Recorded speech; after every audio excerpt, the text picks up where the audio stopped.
Hello everyone, welcome to magic hands of Deepa.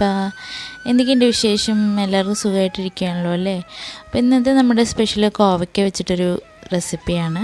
നമുക്ക് കോവയ്ക്ക വെച്ചിട്ടൊരു മസാലക്കറി ഉണ്ടാക്കാം കേട്ടോ.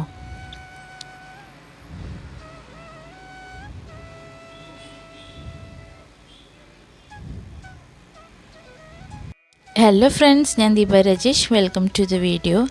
അപ്പോൾ ഞാൻ അതിന് വേണ്ടിയിട്ട് ഇവിടെ 300 ഗ്രാം കോവയ്ക്ക എടുത്തിട്ടുണ്ട്. അപ്പോൾ നല്ലപോലെ കഴുകിയിട്ട് ഇനി നമുക്ക് ചെറിയ ചെറിയ പീസായിട്ട് അരിഞ്ഞെടുക്കാം. അതിൻ്റെ കൂടെ തന്നെ ഞാൻ ഒരു 3-4 വെളുത്തുള്ളിയും ഒരു ചെറിയ കഷ്ണം ഇഞ്ചിയും ചതച്ച് വെച്ചിട്ടുണ്ട്. പിന്നെ 2 സവാള അരിഞ്ഞ് വെച്ചിട്ടുണ്ട്, 2 തക്കാളി അരിഞ്ഞ് വെച്ചിട്ടുണ്ട് കേട്ടോ. ഇപ്പോൾ കോവയ്ക്ക ഞാൻ എടുത്തിരിക്കുന്നത് നമ്മുടെ വീട്ടിലുണ്ടായ കോവയ്ക്ക തന്നെയാണ്. അപ്പോൾ ഞാൻ അതുകൊണ്ടാണ് മസാലക്കറി ഉണ്ടാക്കുന്നത് കേട്ടോ.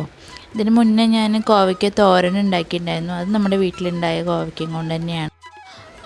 അന്നുണ്ടാക്കിയ കോവയ്ക്കത്തോരൻ്റെ റെസിപ്പി ഞാൻ അപ്ലോഡ് ചെയ്തിട്ടുണ്ടായിരുന്നല്ലോ, എല്ലാവരും കണ്ടിട്ടുണ്ടല്ലോ അല്ലേ? അപ്പോൾ എല്ലാവർക്കും ഇഷ്ടപ്പെട്ടിട്ടുണ്ടെന്ന് വിചാരിക്കുകയാണ്. അപ്പോൾ ഞാനിവിടെ കോവയ്ക്ക ഏകദേശം എല്ലാം അരിഞ്ഞെടുത്തിട്ടുണ്ട്. ഇനി നമുക്ക് കോവയ്ക്ക മസാലക്കറി ഉണ്ടാക്കാൻ തുടങ്ങാം. അതിന് വേണ്ടിയിട്ട് ഒരു പാന് ചൂടാക്കിയിട്ട് 3 ടേബിൾ സ്പൂൺ വെളിച്ചെണ്ണ ഒഴിച്ച് കൊടുക്കുക. നമുക്ക് അതിലേക്ക് കുറച്ച് കടുക് ഇട്ട് കൊടുക്കണം. കടുക് നല്ലോണം പൊട്ടിയതിന് ശേഷം കുറച്ച് കറിവേപ്പില ഇട്ട് കൊടുക്കുക കേട്ടോ. എല്ലാത്തിൻ്റെ അളവ് ഞാൻ ഇതിൻ്റെ മുകളിൽ തന്നെ എഴുതി വിടുന്നുണ്ട് കേട്ടോ. അപ്പോൾ അളവ് എല്ലാവർക്കും മനസ്സിലാവുമെന്ന് വിചാരിക്കുന്നു. ഇനി നമുക്കിതിലേക്ക് ഇഞ്ചിയും വെളുത്തുള്ളിയും ചതച്ച് വെച്ചത് ചേർത്ത് കൊടുക്കാം. അപ്പം നമുക്കത് നല്ലപോലെ ഇളക്കി യോജിപ്പിക്കണം. അതിൻ്റെ പച്ചമണം മാറിക്കിട്ടണം കേട്ടോ. എന്ത് കറി ഉണ്ടാക്കുകയാണെങ്കിലും ഇഞ്ചിയും വെളുത്തുള്ളിയൊക്കെ ചേർക്കുകയാണെങ്കിലും പൊടികൾ ചേർക്കുകയാണെങ്കിലും അതിൻ്റെ പച്ചമണം നല്ലപോലെ മാറിയതിന് ശേഷമേ ബാക്കി ഇൻഗ്രീഡിയൻസ് ചേർക്കാവുള്ളൂ. എന്നാലാണ് ആ കറിക്ക് അതിൻ്റേതായിട്ടുള്ള ടേസ്റ്റ് ഉണ്ടാവുള്ളൂ കേട്ടോ. അപ്പോൾ നമുക്കിനി ചെറുതായിട്ട് അരിഞ്ഞു വെച്ചിരിക്കുന്ന സവോള ചേർത്ത് കൊടുക്കാം. ഞാൻ 2 സവോളയാണ് ചേർത്തിരിക്കുന്നത് കേട്ടോ. ഇനി നമുക്കിതിലേക്ക് അരിഞ്ഞു വെച്ചിരിക്കുന്ന തക്കാളി ചേർത്ത് കൊടുക്കാം. തക്കാളിയും ചെറുതാക്കി തന്നെയാണ് അരിഞ്ഞു കൊടുത്തിരിക്കുന്നത്. അപ്പോൾ അത് നല്ലപോലെ ഇനി നമുക്കിതിൽ ഇത്തിരി വെള്ളം ചേർത്ത് വേവിക്കുമ്പോൾ തക്കാളി നല്ല അലിഞ്ഞ് കിട്ടും. അപ്പോൾ നല്ല ഗ്രേവി പോലെ കിട്ടും കേട്ടോ. ഇനി നമുക്കിതിലേക്ക് പൊടികൾ ചേർത്ത് കൊടുക്കാം. അപ്പോൾ ഞാൻ 1 ടീസ്പൂൺ മഞ്ഞൾപ്പൊടി ചേർത്തിട്ടുണ്ട്, 1 ടീസ്പൂൺ മുളക് പൊടി ചേർത്തിട്ടുണ്ട്.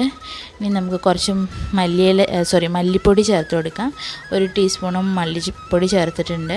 ഇനി നമ്മളിതിലേക്ക് ചിക്കൻ മസാലയാണ് ചേർത്ത് കൊടുക്കുന്നത് കേട്ടോ.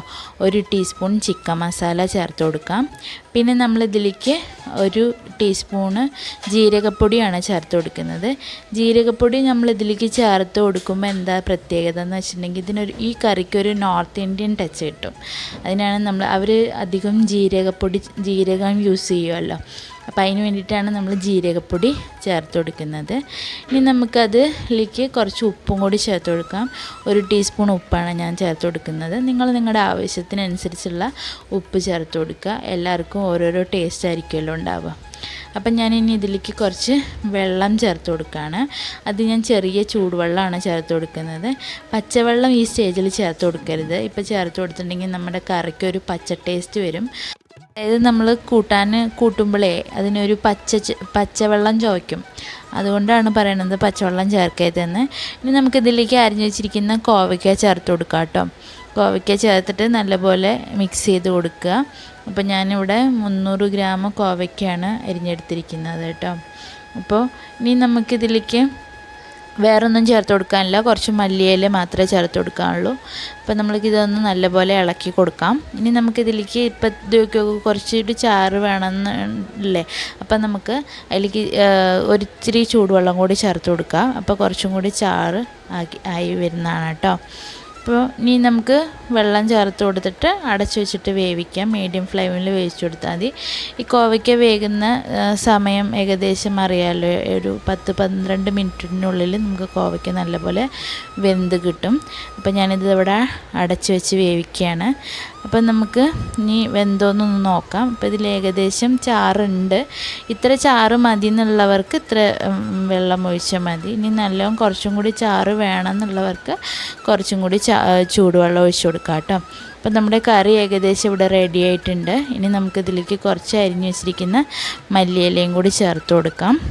അപ്പം നമ്മുടെ ഫൈനൽ സ്റ്റേജ് ആയിട്ടുണ്ട് കേട്ടോ. മല്ലിയില ചേർത്ത് കൊടുക്കുക. ഇനി ഇനി നമ്മുടെ കറി ഒന്ന് ഇളക്കി കൊടുത്തിട്ട് നമുക്കിത് പ്ലേറ്റിംഗ് ചെയ്തെടുക്കാം. ഇനി നല്ല ടേസ്റ്റി ആയിട്ടുള്ളൊരു കറിയാണ്, നോർത്ത് ഇന്ത്യൻ സ്റ്റൈലിൽ ഉണ്ടാക്കുന്ന ഒരു കറിയാണ് കേട്ടോ അത്. അപ്പോൾ നമുക്കിത് വിളമ്പി എടുക്കാം, ഒരു പാത്രത്തിലേക്ക് വിളമ്പി എടുക്കാം കേട്ടോ. അപ്പോൾ നിങ്ങളെല്ലാവരും നിങ്ങളുടെ വീട്ടിൽ ഇതൊക്കെ ഉണ്ടാക്കി നോക്കുക. കോവയ്ക്കൊക്കെ എല്ലാവർക്കും ഇഷ്ടമുള്ള ഒരു പച്ചക്കറി ആയിരിക്കുമല്ലോ. അപ്പോൾ എൻ്റെ റെസിപ്പീസ് എല്ലാവർക്കും ഇഷ്ടപ്പെടുന്നുണ്ടെന്ന് വിചാരിക്കുകയാണ്. അപ്പോൾ എല്ലാവരും ലൈക്ക്, ഷെയർ, കമൻറ്റൊക്കെ ചെയ്യാം കേട്ടോ. Thank you for watching.